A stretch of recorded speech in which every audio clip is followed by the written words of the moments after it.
The Tiger's final drive, the mechanical system that transmitted power from the engine to the tracks, had a particular weakness that became legendary among German tank crews and maintenance personnel. Under normal operating conditions, this component needed to be replaced after approximately 500 kilometers of travel. 500 kilometers. That's not even the distance from Berlin to Munich. In a war where entire armies were expected to advance hundreds of kilometers and then hold that ground while fighting constantly, this was an absurd limitation. But even that figure assumed you could actually get your hands on a replacement final drive, and as the war progressed, that became an increasingly large assumption to make. The reason for this parts shortage wasn't mysterious. While German tank crews were fighting the enemy at the front, the factories back in Germany that produced these components were fighting a different battle entirely. They were facing 1,000 bomber raids. The Allied strategic bombing campaign, particularly from 1943 onward, systematically targeted German industrial capacity. Ball-bearing plants, machine tool factories, steel mills, chemical works, rail marshalling yards, everything that fed into the production of military equipment became a target. And when factories aren't producing parts, or when those parts can't be transported to where they're needed because the rail network has been bombed into fragments, the most sophisticated tank in the world becomes nothing more than an elaborate sculpture. The Panzer tank illustrates this dynamic even more clearly. This vehicle was designed as Germany's response to the Soviet T-34, incorporating sloped armor for better protection and mounting a powerful 75mm gun with excellent penetration characteristics. It looked sleek and deadly, and in many ways it was. But from an engineering standpoint, it represented a level of manufacturing complexity that was simply unsustainable under wartime conditions. A single Panther required approximately 200 separate ball bearings of various sizes distributed throughout its mechanical systems. These weren't optional components. These were critical parts without which the vehicle simply could not function. When the Allies identified Schweinfurt as a critical hub for ball-bearing production, they made it a priority target. The bombing raids on Schweinfurt's factories were among the most costly of the war in terms of bomber losses, but they achieved their strategic objective. Ball-bearing production plummeted, and without those bearings, Panthers began failing before they could even reach the combat zone. There's a letter that has been preserved, written by a German mechanic to his family back home, that captures the frustration perfectly. He wrote, and this is translated from the original German, about how they had these beautiful machines, technological marvels really, that could destroy anything they encountered on the battlefield. And yet these machines sat there, completely useless, waiting for a tiny gasket that cost essentially nothing, that could be manufactured for pennies, but simply wasn't available. This is the reality of industrial warfare at the scale of World War II. The Panzers weren't just fighting against American Shermans and Soviet T-34s. They were fighting a war of attrition that began at the assembly line and extended all the way to the battlefield. Every step of that supply chain had to function perfectly for a tank to remain operational, and Allied strategy was specifically designed to break as many links in that chain as possible. Bomb the factories that make the tanks. Bomb the factories that make components for the tanks. Bomb the transportation networks that move tanks and components. Bomb the refineries that produce fuel. Bomb the repair depots. The goal wasn't necessarily to destroy German armor directly on the battlefield, though that certainly happened. The goal was to create a situation where German armor destroyed itself through simple attrition. Now, when German tanks did make it to the battlefield in working order, they faced an entirely different set of threats that had nothing to do with the dramatic tank versus tank engagements that dominate popular imagination. The second largest killer of German armor, after logistics and mechanical failure, was something so simple and inexpensive that the disparity in cost-effectiveness was almost obscene: mines. Just simple, crude anti-tank mines that could be mass-produced for minimal cost and deployed by the millions. The Soviet Union alone, according to their own production records, laid approximately 200 million mines during the course of the war. 200 million. Think about that number for a moment. These weren't sophisticated weapons requiring advanced technology or rare materials. They were stamped metal casings filled with explosive, with a pressure-activated fuse on top. A single Soviet TM-41 mine, one of the most common types, cost roughly $3 in equivalent value. $3.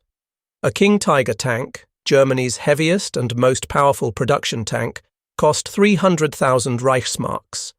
The exchange rate varied during the war, but that translated to something in the neighborhood of $120,000 in contemporary American currency.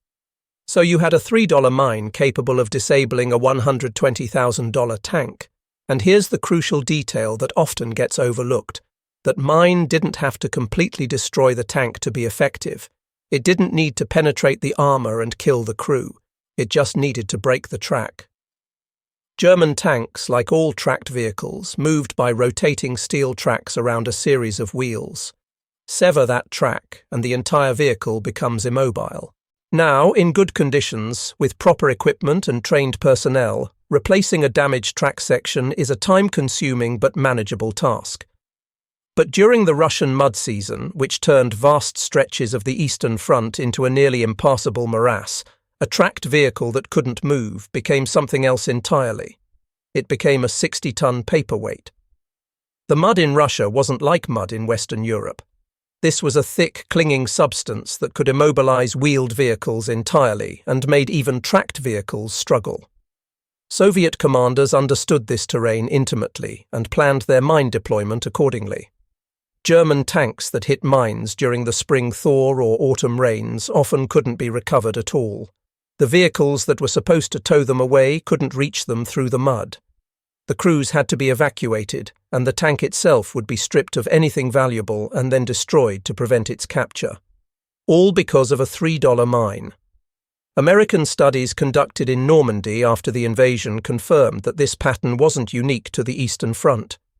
When analysts examined German armor losses in France during the summer of 1944, they found that mines and improvised explosive devices accounted for more destroyed or disabled tanks than man-portable anti-tank weapons like bazookas and dedicated anti-tank guns combined. The underground resistance movements had gotten quite skilled at improvising anti-tank mines from captured German explosives, artillery shells that had failed to detonate, and whatever else they could scavenge. These devices were crude, but they worked. There's a quote from a German Panzer commander that appears in several post-war memoirs and interview collections. He described the psychological effect of fighting in a mine-heavy environment, explaining how his crews would scan the horizon constantly for enemy tanks and anti-tank guns, the threats they could see and potentially engage. But the real danger, he said, wasn't on the horizon. It was waiting underneath their tracks, invisible and unavoidable. You could be driving down a road that looked perfectly safe, that might have been used by friendly forces just hours before, and suddenly the lead tank would explode and settle onto its broken tracks. The entire column would have to halt while engineers swept the road. Time would be lost, momentum would be lost, and during that time you were vulnerable to artillery fire, air attack, and enemy counterattack. The battlefield, in other words, looked deadly with visible enemy forces arrayed against you. But the ground itself, the very earth you were driving across, was often deadlier. This represents a fundamental shift in how warfare worked. In previous conflicts, the battlefield was essentially a neutral space where opposing forces maneuvered and fought. In World War II, the battlefield itself became weaponized. Every meter of ground could potentially conceal a mine. Every destroyed building could hide a prepared ambush. Every tree line could mask an anti-tank gun position. The Panzers weren't moving through neutral space toward the enemy. They were moving through hostile space that was trying to kill them even when no enemy soldiers were visible.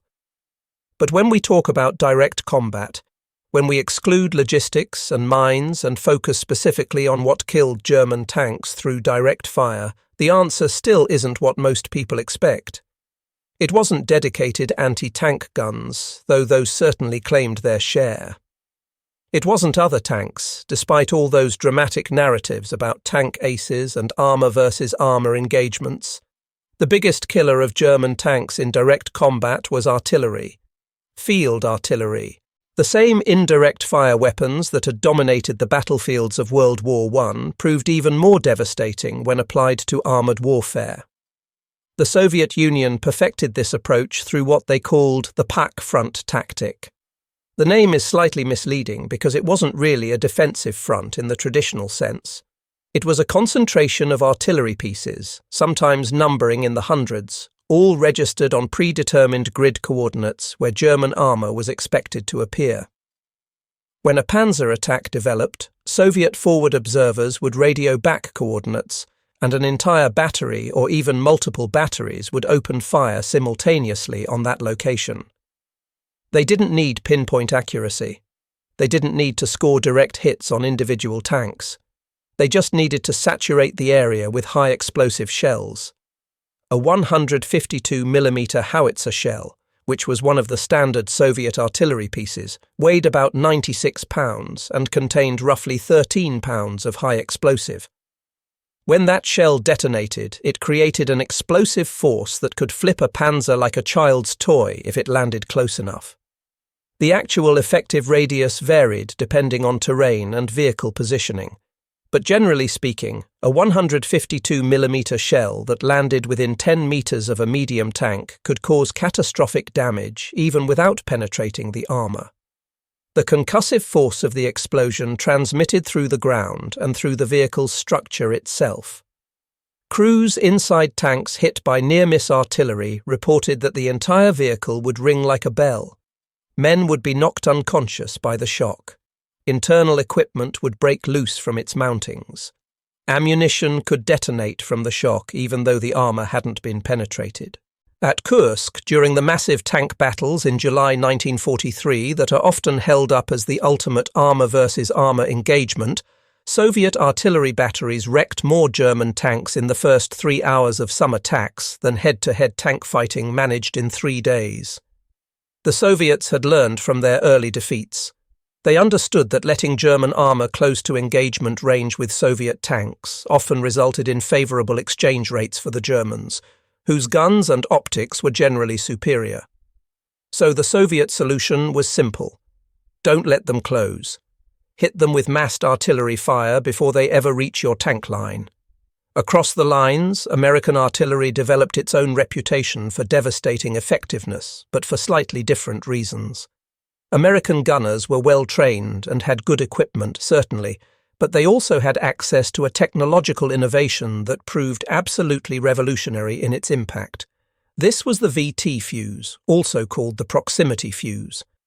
Up until this point, artillery shells had used either impact fuses, which detonated when the shell hit something, or timed fuses, which detonated after a preset number of seconds. Both types had limitations. Impact fuses were useless if the shell hit soft ground and buried itself before exploding. Timed fuses required accurate range estimation and didn't adapt to terrain variation. The VT fuse was different. It contained a miniature radio transmitter and receiver.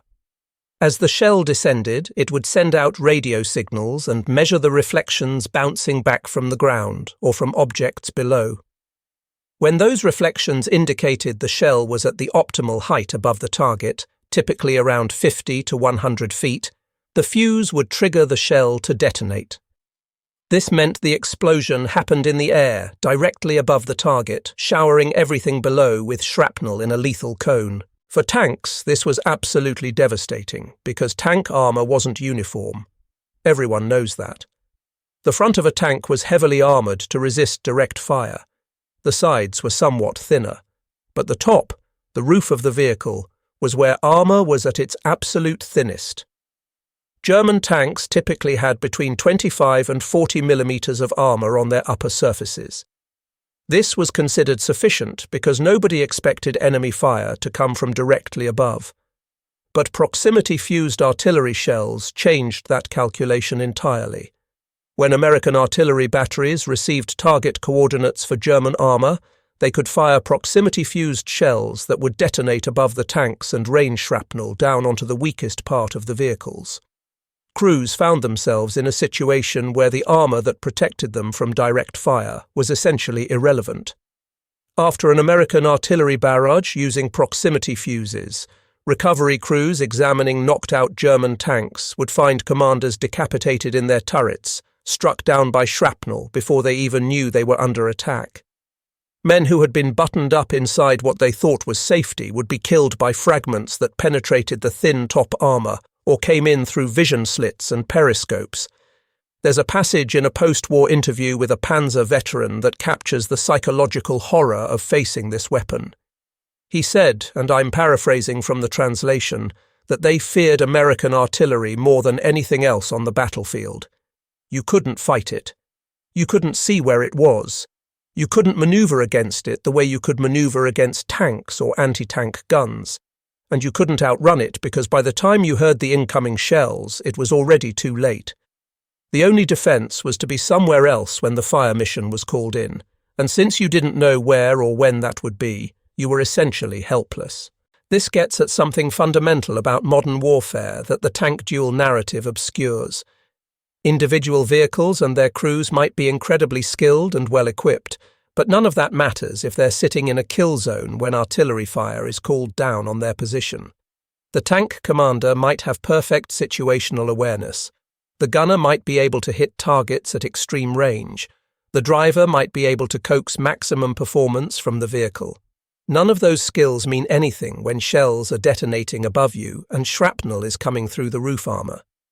But perhaps the most ingenious tank-killing technique, at least in terms of cost-effectiveness and creativity, came from Soviet infantry units using weapons that shouldn't have been able to affect tanks at all.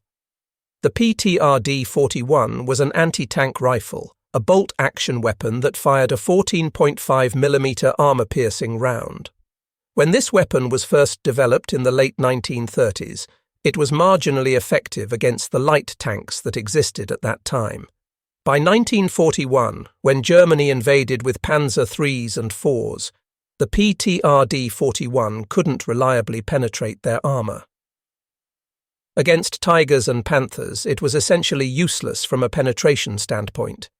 The armour-piercing round would simply bounce off or shatter against the face-hardened steel. Except Soviet infantry discovered that you didn't need to penetrate the main armour to disable a tank. Every tank, no matter how heavily armoured, had vision devices. Periscopes, vision slits, episcopes, gun sights. These were optical instruments that allowed the crew to see outside while remaining protected. They were also the tank's primary vulnerability to a weapon like the PTRD-41. Soviet doctrine evolved to have infantry teams focus fire from these rifles on a tank's vision devices. 20 rounds poured into the various periscopes and vision slits would shatter the optics, crack the glass, and essentially blind the crew. A blinded tank crew faced an impossible choice. They could keep fighting while essentially unable to see what they were shooting at, which was ineffective and dangerous. They could open hatches to look outside, which exposed them to small arms fire and made them extremely vulnerable. Or they could try to move while blind, which typically resulted in the tank driving into ditches, colliding with buildings or trees, getting stuck in terrain they couldn't see, or separating from their supporting infantry and becoming an isolated target. Most crews, when blinded, would button up completely and try to retreat or navigate to safety without vision. This turned the tank into exactly what Soviet infantry wanted: a deaf, blind metal box stumbling around the battlefield with no situational awareness. These tanks would get lost. They'd separate from their units. They'd become easy prey for dedicated anti-tank weapons or close assault teams with satchel charges. On a fluid, fast-moving battlefield where information and positioning were everything, a tank without vision was effectively eliminated as a combat asset, even though it was technically still functional.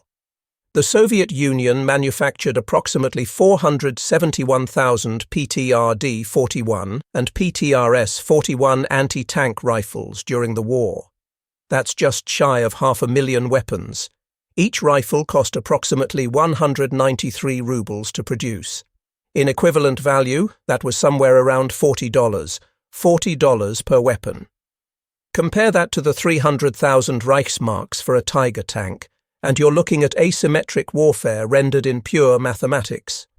You could blind and disable a Tiger tank with weapons that cost less than a single one of its road wheels. Then we come to air power, which introduced yet another dimension to the problem German armour faced. The Allied cab rank system, particularly as employed in Normandy and during the drive through France, kept fighter bombers circulating over the battlefield at all times, on call to respond to target requests from ground controllers. A forward observer spotting German armour would radio coordinates to an air liaison officer, who would vector in aircraft that were already airborne and waiting for targets. Response times could be measured in minutes. Hawker Typhoons armed with RP-3 rockets became particularly famous, or infamous depending on your perspective, for ground attack missions against armour. These rockets were 3-inch diameter projectiles with 60-pound warheads, fired in salvos from rails under the aircraft's wings. Each Typhoon typically carried 8 rockets plus 4 20mm cannons. The rockets were notoriously inaccurate. Actual direct hit rates on tank-sized targets were generally below 5%, but direct hits weren't really the point. The psychological effect of a rocket attack was absolutely paralyzing for ground forces. Imagine being a tank crew going about your mission when suddenly there's a screaming sound from above and explosions start bracketing your position. You have no defense. Your armor is designed to protect against ground fire, not air attack. The top armour that was already vulnerable to artillery is even more vulnerable to aerial rockets, and there's nothing you can do except button up and hope the pilot misses. German Panzer units adapted to this threat by adopting what they called forest tactics. They would avoid moving in the open during daylight hours. Instead, they'd bunch up under tree cover, hoping the canopy would conceal them from aerial observation. They'd move only at night or in bad weather when Allied aircraft were grounded. This worked as a survival strategy, but it completely destroyed their operational effectiveness. An armoured unit that can only move at night and has to hide during the day isn't really a mobile striking force anymore. It's a static defensive position that occasionally relocates. And here's the cruel irony. By bunching up under tree cover, German armour made itself more vulnerable to artillery fire. Those same forward observers who could call in airstrikes could also call in artillery fire missions. Once German tanks were concentrated in a specific area, even if they were under cover, artillery could be directed onto that location based on map coordinates. You didn't need to see the targets to hit them with artillery. The planes didn't need to destroy tanks with precision to kill them with pressure. The mere presence of Allied air power forced German armour to operate in ways that made it vulnerable to other weapon systems. This brings us to the most brutal mathematics of industrial warfare. Germany produced approximately 49,000 tanks and assault guns during the entire war. This includes everything from light Panzer IIs that were obsolete by 1941 to King Tigers at the end of the war. 49,000 armoured vehicles over 6 years of total war production. Against this, the Allies collectively produced around 227,000 tanks. The Soviet Union alone built over 60,000 T-34s. The United States produced almost 50,000 Shermans. Britain added thousands more of various types, including Churchills, Cromwells, and American-built Lend-Lease vehicles. So Germany was facing a numerical disadvantage of roughly 4.6 to 1 in terms of raw production numbers. But the actual situation was even worse than that ratio suggests, because tanks weren't killing tanks at anywhere close to a 1-to-1 exchange rate in Germany's favour. The popular narrative suggests that German tanks, being technically superior, would destroy multiple Allied tanks for each German loss. In certain specific engagements, particularly early in the war and in situations where German crews had tactical advantages, this did happen. But when you look at overall losses across entire campaigns, the exchange rates were nothing like what would have been needed to compensate for the production disparity. German panzers were being systematically bled out by weapons and factors that had nothing to do with combat effectiveness in the traditional sense. They were being destroyed by mines that cost less than a soldier's helmet. They were being obliterated by artillery shells fired from positions miles beyond the horizon, by gunners who never saw their targets. They were being disabled by fuel shortages and mechanical failures that no amount of crew skill could overcome.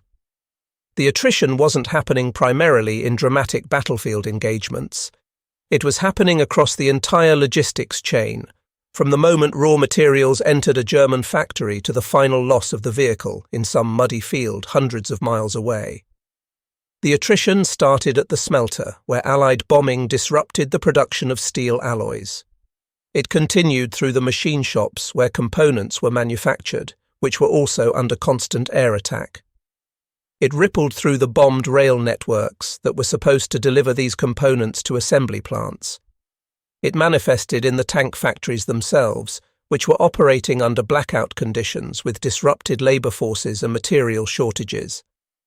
Tanks that did roll off the production lines then had to be transported to the front, using rail systems that were being systematically destroyed. Once at the front, they needed fuel, which had to be refined and transported. They needed ammunition, which had to be manufactured and shipped. They needed spare parts for maintenance, which had to come from factories that were being bombed. And they needed trained crews, which required time and resources that Germany increasingly didn't have. Every link in this chain had to function for a Panzer unit to remain combat effective. Break enough of those links and the entire system collapses. That's exactly what Allied grand strategy was designed to achieve. It wasn't about winning every tactical engagement.